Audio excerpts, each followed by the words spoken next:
As he stared at the pile of medical equipment he would have to leave behind, Gizzo couldn't help but curse silently. Why couldn't those humans understand that proper medicine required the appropriate tools? Yet all they told him when he complained was that the place he was about to be deployed to wasn't a top-tier galactic hospital, but just a medical tent where wounded human soldiers needed help after a tough battle. The neural tissue regenerator sat mockingly on his cabin's medical bench. Beside it, the molecular suture array seemed to gleam with reproach. The bioscanner, the nano-injection system, the sterile field, all of it would remain here, in his ship, useless to the wounded who needed care. He turned to the mirror mounted on his cabin wall, adjusting his medical uniform as someone who had done this 1,000 times before. But never like this. Never so naked. The reflection that stared back at him was one of a seasoned Zalarian doctor, though he hardly felt seasoned facing this particular challenge. His skin was the color of autumn wheat, that distinctive yellow gold that marked his species, smooth and unblemished despite his 43 standard years. His pointed ears, each one nearly 15 centimeters from base to tip, were tense with suppressed agitation. His eyes dominated his face. 2 black orbs, lacking visible pupils or irises, just an endless black that seemed to swallow light. "Naked," he muttered to himself, adjusting the collar of his medical uniform one final time. "Absolutely naked from a professional standpoint. I might as well be performing surgery with stone knives and prayer beads." The airlock notification chimed, a soft 3-note melody that indicated it was time to transfer to the human vessel. Gizzo took one last look around his medical cabin, at the equipment he'd spent years mastering, at the tools that represented the pinnacle of galactic medical science. Then he picked up his pathetic first aid case and walked away from civilization. The airlock opened silently. The pressure equalized with a soft pop he felt in his sensitive ears. He stepped through the threshold of his personal medical vessel. The ship's AI chirped a farewell in his native language, wishing him success in his mission. He didn't respond. What was there to say? Success in this context meant keeping humans alive with equipment that belonged in a historical exhibit. The transition tube between his ship and the human vessel stretched before him like a throat, waiting to swallow him whole. The contrast was immediately apparent. Where his ship's corridors were smooth, organic curves, the human transfer tube was all harsh angles and utilitarian grey metal. The transfer was quick, and soon the human's ship's interior assaulted his senses. Where Zalarian vessels employed careful environmental control, the human military transport was aggressively utilitarian. The corridors were wider than necessary, he noticed, with reinforced blast doors every 20 meters. The lighting was harsh white LED, and everything was painted in shades of grey and olive drab. As he entered the designated assembly area, Gizzo found he wasn't alone in his misgivings. 3 other medical professionals stood in various states of unease, each clutching their own pathetically small medical cases like life preservers in an ocean of uncertainty. The first was Dr. Throck, a Gamoran whose appearance would remind humans of their mythological trolls, though Gizzo knew better than to make such comparisons aloud. Beside Throck stood Dr. Prilix, whose species, the Amphros, had evolved on a swamp world of constant rain and high humidity. Her skin glistened with the moisture secretion that kept her breathing membranes functional, creating an almost jewel-like effect as the harsh lights caught the tiny droplets. The third volunteer was Dr. Catheta, an aviary whose presence seemed to make the grey room brighter. Her plumage was a work of art, primary feathers in deep blue, secondary feathers in metallic gold, with highlights of purple and green that shifted with every movement. Before any of them could voice their concerns, the assembly room doors slid open with military precision. A human entered, Ambassador Daniel Wilson, according to the briefing materials. "Doctors," Ambassador Wilson began, his voice loud enough to be heard everywhere in the room, "I cannot express how much your presence means to us.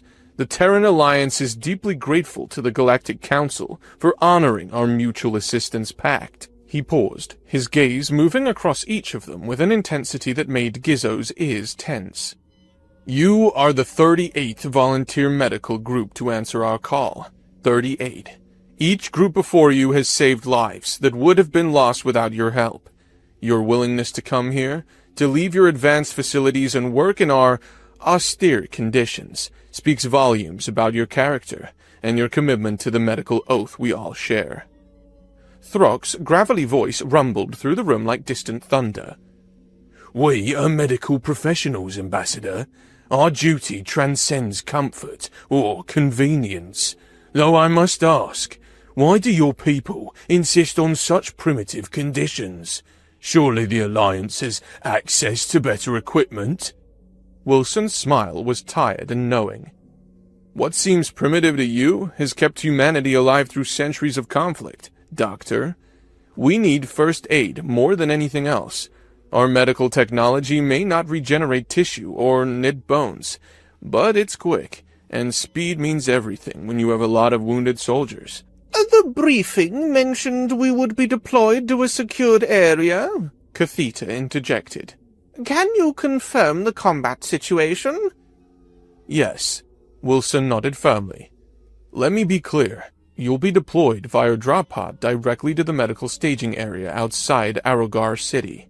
The Vetrax assault was repelled hours ago. Their forces have been completely eliminated from the city. There are no active combat operations in your deployment zone. Your only task will be treating the wounded who are waiting for care. The fighting is over.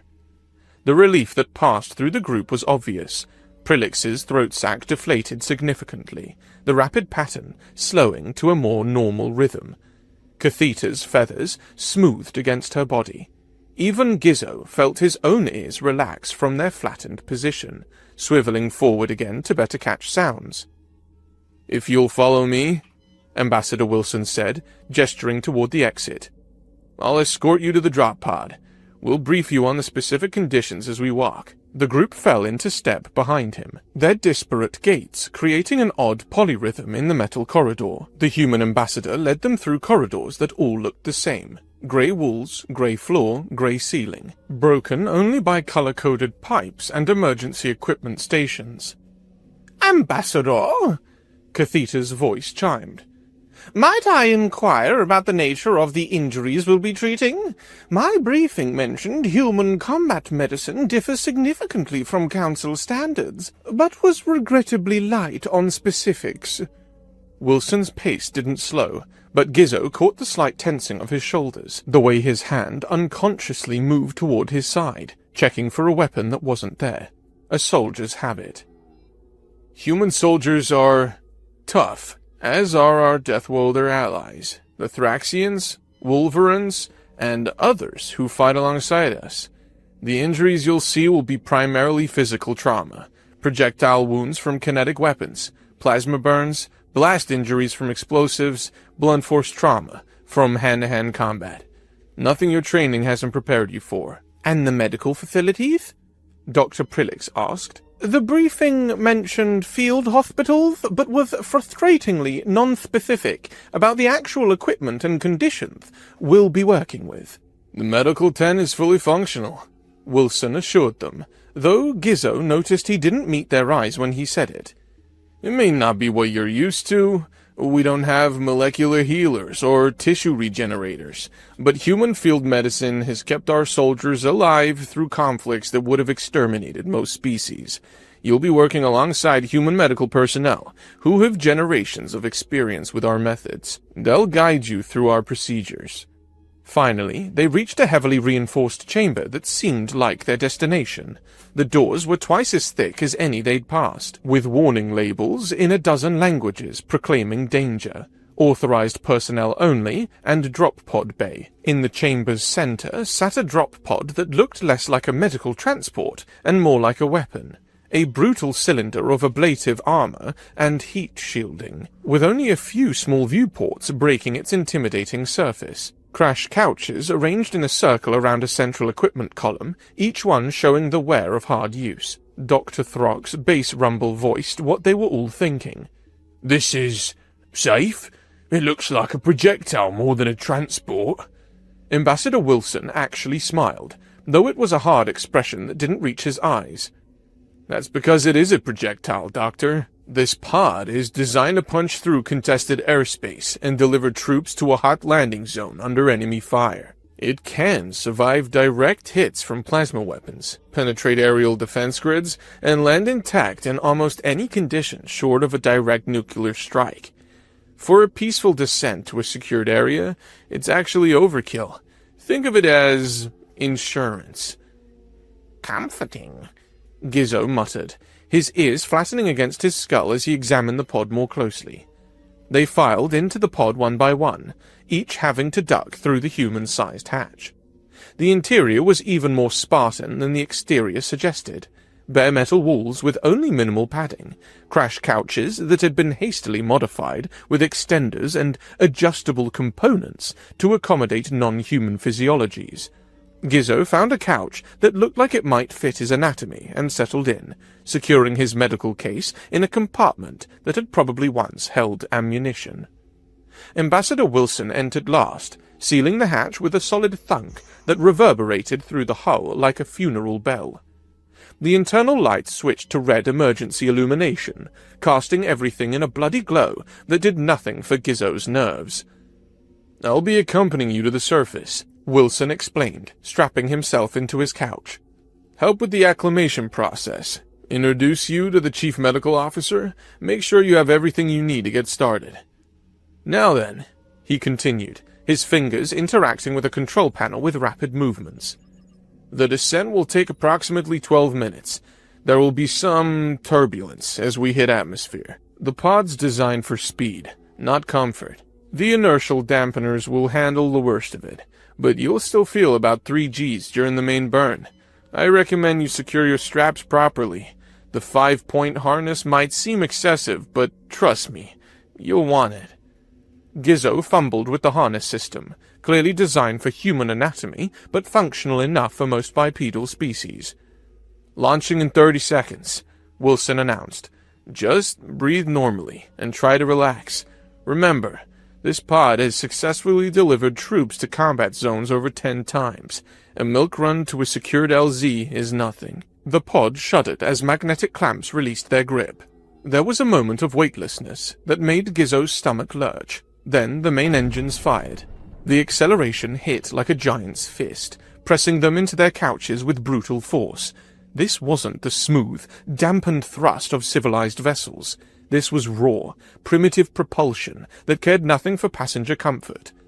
Gizzo's medical knowledge unhelpfully informed him that his internal organs were experiencing compression that would cause permanent damage to weaker species. The turbulence hit moments later as they entered the planet's atmosphere. Wilson had called it some turbulence, but that was clearly a human definition written by someone with a death wish. The pod bucked and rolled like a wild animal, the hull screaming as friction heated the ablative armor to temperatures that would melt most metals. Gizzo could hear Prillix's distressed croaking, a sound that awakened primitive fear responses in his brain, the cry of prey in distress. The heat came next, radiating through the hull despite the insulation. The internal temperature climbed rapidly, 40 degrees, 42, 43. Gizzo's knowledge of physics told him this was normal, that the ablative armor was doing its job by burning away in controlled layers. His survival instincts told him he was trapped in a metal coffin that was currently on fire. The pod's frame groaned and popped as different materials expanded at different rates. After what felt like hours, but was probably only minutes, the chaos began to subside. The pod's descent smoothed as they entered thicker atmosphere, and the control surfaces became effective. Gizzo could feel the braking thrusters firing in sequence, sharp jolts that would have been gentle nudges in a proper transport, but felt like kicks from an angry mule in this military hardware. The temperature began to drop, though the hull still radiated heat like a furnace. The landing, when it came, was surprisingly gentle, a series of small impacts as landing struts absorbed their momentum, followed by a final settling that left them tilted at a slight angle. The engines cut out with a final wheeze, leaving them in relative silence, broken only by the ping of cooling metal and the ragged breathing of 4 terrified medical professionals. "Welcome to Arrogar," Ambassador Wilson announced, already unbuckling his harness as if he hadn't just experienced the same descent into hell. Take a moment to adjust to the gravity. It's about 1.2 standard, so you'll feel heavier than usual. The atmospheric composition is within acceptable ranges for all your species, though the oxygen concentration is a bit high, at 23%. You might feel lightheaded at first. The hatch cycled open in a single motion. The natural light flooded in along with a wave of alien air. The smell hit Gizzo first, a complex assault of unfamiliar scents that his brain struggled to categorize. The metallic tang of blood, both human and alien, underlying everything, and beneath it all, the ineffable smell of war. Fear sweat, cordite, death, and desperate hope mixed into something that made his medical instincts simultaneously recoil and engage. "Whenever you're ready," Wilson said, standing by the hatch with the easy balance of someone accustomed to variable gravity. "No rush. Take whatever time you need to acclimate. The wounded have waited this long. A few more minutes won't matter." One by one, they emerged from the pod. Gizzo unbuckled slowly, testing his weight against the increased gravity. His legs, evolved for the lighter gravity of Zellar, protested at the additional load. His spine compressed slightly, and he could feel his heart working harder to pump blood to his brain. But it was manageable, uncomfortable, but not debilitating.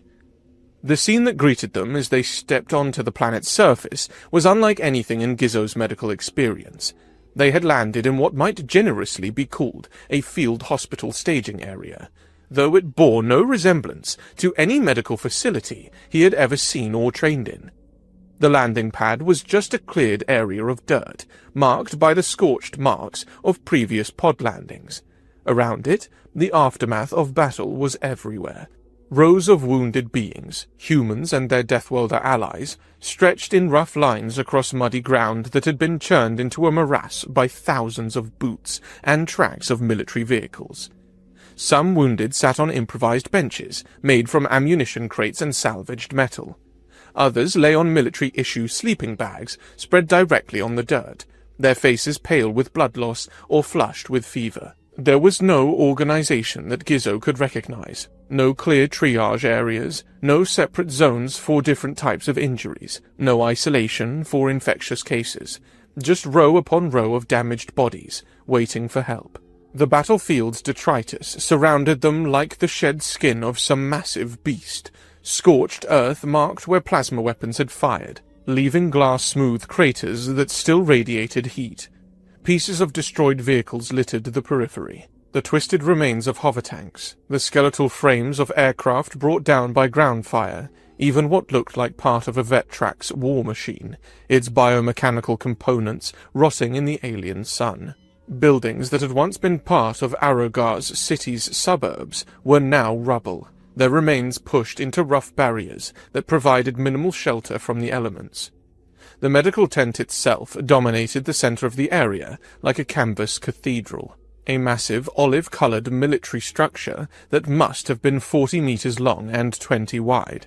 Its sides bore the scars of recent battle, patches where shrapnel had torn through, burn marks from near misses with plasma weapons, even what looked like claw marks from something that had tried to get inside. But it was the wounded themselves that drew Gizzo's attention and held it with horrified fascination. Humans with field dressings wrapped around limbs, their uniforms torn and stained with blood and dirt. Their faces showed the exhaustion of combat, but their eyes held a desperate hope as they watched the new arrivals. "System is simple," Ambassador Wilson explained, his voice taking on a clinical tone that didn't quite mask his own exhaustion. "Red tags are already inside receiving immediate treatment. Traumatic amputations, arterial bleeding, tension pneumothorax. The injuries that will kill within minutes without intervention.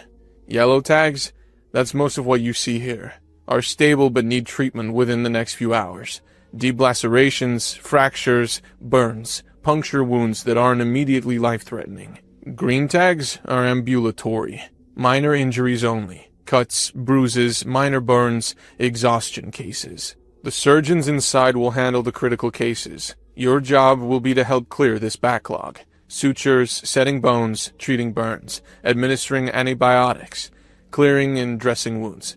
Nothing you haven't done 1,000 times before. 1,000 times with proper equipment, Dr. Throck rumbled, but there was no real protest in his voice. They were doctors. The wounded needed them. That fundamental truth transcended species, transcended technology, transcended comfort. The conditions are challenging, Wilson admitted, leading them through the waiting wounded. But every person here is alive because human field medicine works. It's not pretty. It's not sophisticated by your standards, but it keeps soldiers breathing long enough to reach better facilities. As they walked, Gizzo noticed several soldiers tracking their movement with eyes that held desperate hope mixed with uncertainty. These warriors had probably never seen aliens like them before. A yellow-skinned Zalarian, a massive troll-like Gamoran, a glistening amphibian Ampharos, and a brilliant feathered Aviori. But they saw the medical insignia, understood that help had arrived, and that was enough to kindle hope in faces grey with pain and exhaustion. The smell grew worse as they approached the medical tent. It wasn't just blood and battle anymore. It was the sickly sweet scent of infection beginning to take hold. The acrid smell of cauterized flesh. The sharp tang of primitive chemical disinfectants. And underneath it all, the smell of human suffering. Bodies pushed beyond their limits. Wounds left too long without proper treatment. The biological chaos of trauma and the body's desperate attempts to heal itself. Gizzo's ears swiveled, picking up sounds that made his medical instincts scream. Wet breathing that spoke of fluid in lungs, the restless movements of fever, the barely suppressed groans of beings trying to be brave in the face of agony. Dr. Prillix's throat sac was working overtime now, pulsing rapidly as her species' equivalent of hyperventilation. The conditions. How do they maintain any sterility? The contamination must be... She trailed off, unable to finish the thought. They do their best, Wilson replied carefully. Field medicine isn't about perfection. It's about keeping soldiers alive. Catheta clicked her beak thoughtfully, a sound like ceramic tapping against stone. The gravity is significant. It will impact our dexterity. Fine motor control will be compromised. How do your surgeons manage precision work under these conditions? Practice, Wilson said simply. Humans have been performing surgery under field conditions for centuries. We've learned to do it. You will too. They were passing through the waiting wounded now, close enough that Gizzo could see the injuries in detail. Burns that would have been instantly treated with cellular regenerators back home were covered in primitive gel dressings that did little more than prevent further contamination. Lacerations that should have been sealed with molecular sutures were held closed with chemical adhesive, and fabric strips that would leave terrible scars. Broken bones were splintered with actual pieces of metal and wrapped with bandages, the most primitive immobilization possible. Everything was a stopgap. A temporary measure designed to keep the patient alive rather than heal them properly. Barbaric, Prillix whispered, and Gizzo couldn't disagree. But even as the word left her mouth, he caught the eye of a young human soldier, probably no more than 20 standard years. The boy's left arm was wrapped in blood-stained bandages, the smell of infection already beginning to rise from the wound. His face was pale from blood loss, lips cracked from dehydration, eyes sunken with exhaustion.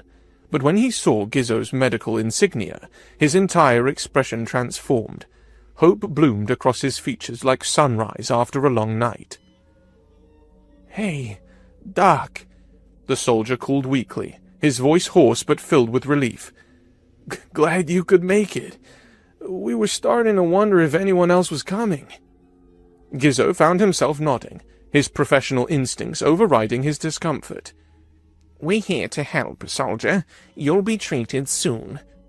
The gratitude in the boy's eyes was almost painful to witness. "Thanks, Doc. Just thanks for coming. I know it's not what you're used to, but we really need the help." They had barely taken 10 more steps when Dr. Throck spoke, his voice uncharacteristically firm. "Enough acclamation. We're doctors, and these beings need treatment. Ambassador Wilson, please show us to the medical tent. We've seen enough to know what we're facing." The others nodded in agreement, even Prilix straightening despite her obvious discomfort. They were medical professionals. Their personal feelings were secondary to their duty. Whatever conditions awaited them inside that tent, they would adapt. They would overcome. They would save lives. Ambassador Wilson led them toward the main medical tent, its entrance a simple flap of heavy canvas. As they approached, Gizzo tried to prepare himself mentally. He'd seen trauma before. The Zalarian medical corps wasn't sheltered from reality. He'd treated victims of industrial accidents, survivors of pirate attacks, even casualties from border skirmishes. But something about the crude conditions, the sheer number of wounded, the primitive treatment methods he'd observed, was building a knot of apprehension in his stomach that grew tighter with each step. "Remember," Wilson said as they reached the entrance, his hand pausing on the tent flap. "Human medicine may seem crude, but it works. Try to keep an open mind. What you're about to see has served millions of lives over the centuries." The apprehension grew with each heartbeat. Gizzo found his hands tightening on his medical case until the handle creaked under the pressure. His ears flattened against his skull, an involuntary response to stress that he couldn't control. What awaited them inside? How could medicine be practiced without the tools that defined modern healing? How could lives be saved with nothing more than primitive chemistry and manual skill? Ambassador Wilson pulled back the tent flap. "After you, doctors." They entered into a vision of medical hell. The assault on Gizzo's senses was immediate and overwhelming. The copper smell of blood was so thick he could taste it on his tongue, metallic and cloying. The human doctor was using a manual saw, an actual mechanical saw, to remove a mangled leg from a Terran Marine. The patient was conscious, biting down on a leather strap while assistants held him steady. Blood flowed freely from the amputation site, not contained by any field or absorbed by any smart material, but simply pouring onto the dirt floor that had already turned to mud from similar procedures. The floor was a nightmare of churned earth, blood, and tracks from boots that had carried in dirt from outside. Each step the medical staff took spread the contamination further. At another station, medics were literally gluing wounds closed, squeezing tubes of industrial-grade chemical adhesive directly onto gaping lacerations, pressing the edges together and holding them until the adhesive set. No cellular regeneration, no molecular bonding, just chemical glue applied to human flesh like they were repairing machinery. A Wolverine warrior was having shrapnel pulled from his torso with metal forceps, each piece dropping into a metal pan with a wet plink. No scanning, no precision extraction, just brutal, manual removal while the warrior bit down on his own belt to keep from screaming. "By the sacred pools," Prilix whispered, her enormous eyes dilating to their maximum extent in shock. She swayed on her feet, her moisture secretion increasing dramatically until she was practically dripping. Then, with a sound like a wet towel hitting the floor, she fainted. Her body collapsed into the muddy ground, adding to the contamination. Throck lasted 30 seconds longer. The massive Gamoran watched a human medic cauterize a wound with a heated metal plate, the smell of burning flesh adding a new dimension to the sensory assault. His face went from moss green to a sickly pale yellow, the Gamoran equivalent of shock. This is not medicine." Then 7 feet of Gamoran doctor toppled backward like a felled tree, shaking a shelf and causing several surgical instruments to rattle on their trays. Catheta remained standing but frozen, her head cocked at an unnatural angle as she stared at a human surgeon reaching into an open chest cavity with gloved but otherwise unaugmented hands, manually clamping off a bleeding artery. A thin, high keening sound emerged from her throat, and her wings spread slightly. Then her eyes rolled back, showing the white, nictitating membranes, and she pitched forward. Her beak struck the muddy ground with an ugly crack that made Gizzo wince. "Oh, for fuck's sake!" one of the human surgeons exploded, not even looking up from his patient. These are supposed to be our reinforcements. They can't even handle the sight of blood. We don't have time for this shite. We've got 300 wounded out there. Ambassador Wilson immediately stepped forward, positioning himself between the angry surgeon and the fallen aliens. Dr. Morrison, please. They're not used to these conditions. They've never seen field medicine. Then they're useless, Morrison snapped, finally looking up. His eyes were bloodshot, pupils dilated from stimulants.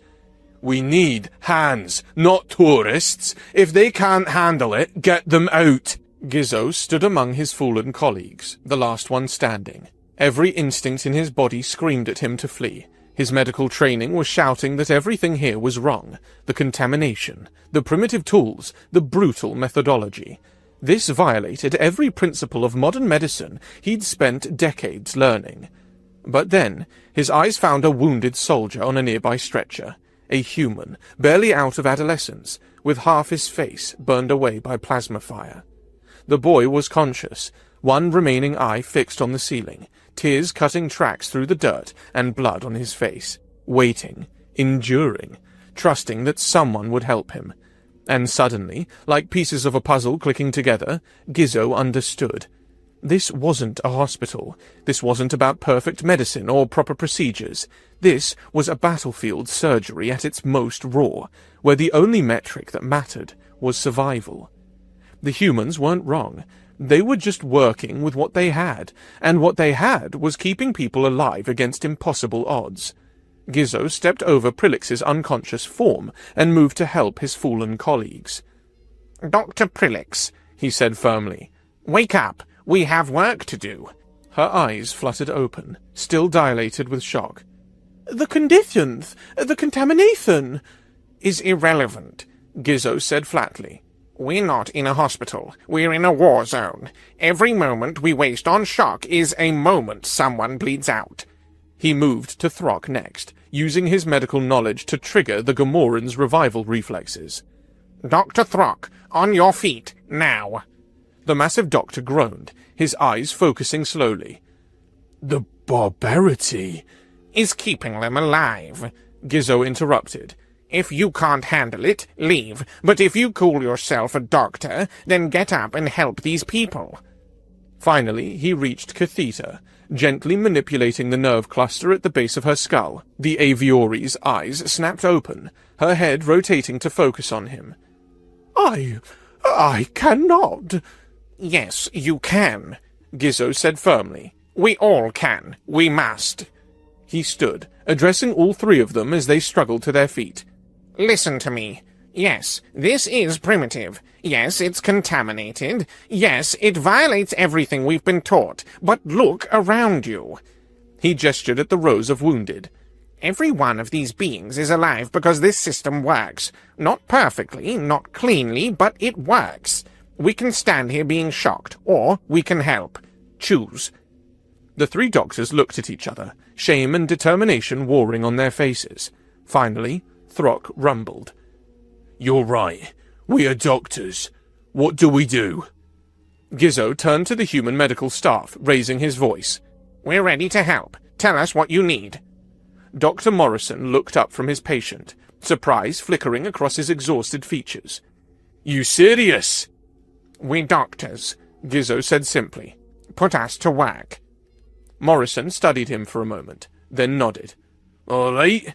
Barnes, get over here and show these aliens how to use field antibiotics. We'll start them on simple wound closure, and work up from there." A human medic, her scrubs so stained the original color was unrecognizable, approached with an armload of supplies. "Right, listen up. Forget everything you know about sterile procedure. Out here, antibiotics are our best friend. Pump everyone full of broad-spectrum antimicrobials and hope for the best." She held up a tube of the chemical adhesive. "This is medical glue. It's not pretty, but it holds wounds closed until we can get them to a proper facility. The medical ships will handle real sutures, prosthetics, and limb regrowth later. Our job is to keep them stable for transport."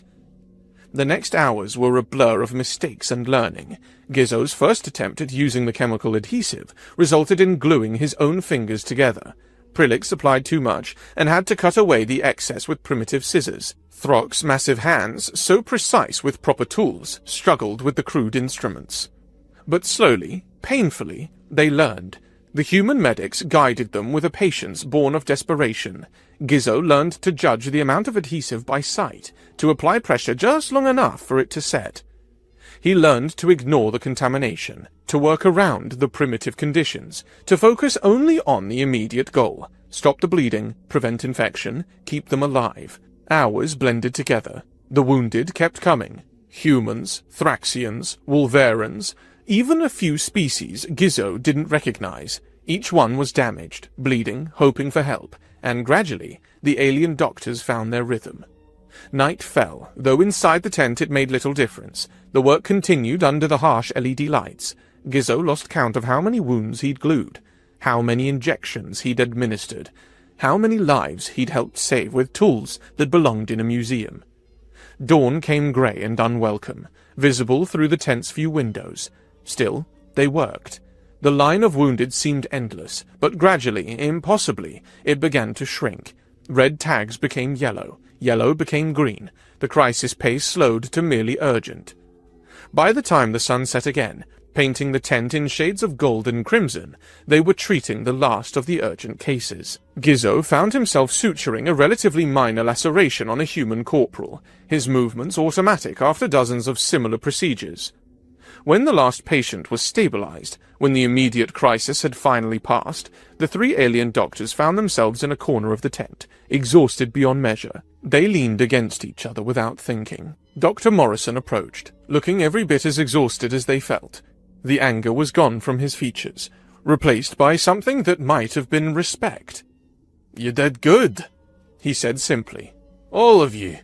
We couldn't have managed without the extra hands." "We did what was necessary," Gizzo replied, too tired for anything but truth. Morrison nodded. "That's all any of us can do out here." He paused, then added, "Thank you." As the human walked away, Gizzo reflected on the past day and a half. He'd violated every principle of proper medicine. He'd used tools and techniques that would horrify any civilized medical board. He worked in conditions that would have shut down any proper facility. And he'd helped save lives, hundreds of them. The soldier he sutured would have a scar, but he'd live to see his family again.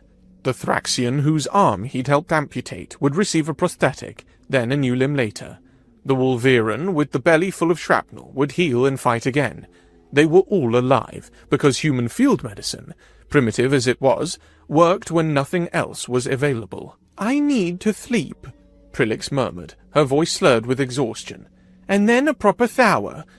And then, perhaps, a memory wipe." "Agreed," Throck rumbled. "Though, I think I understand them better now, the humans." Catheta clicked her beak softly.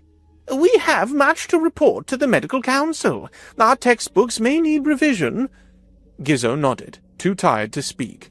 All he wanted was to return to his ship, to sleep in his proper bed, to pretend for a few hours that he hadn't just spent 2 days practicing medicine with stone knives and chemical glue. But underneath the exhaustion was something else. Satisfaction. Pride, even. He'd faced the impossible, and he had learned. As the three alien doctors finally stood to leave, supporting each other on unsteady legs, Gizzo took one last look around the field hospital. It was still primitive, still contaminated, still everything his training said medicine shouldn't be. But it worked, and in the end, that was all that mattered.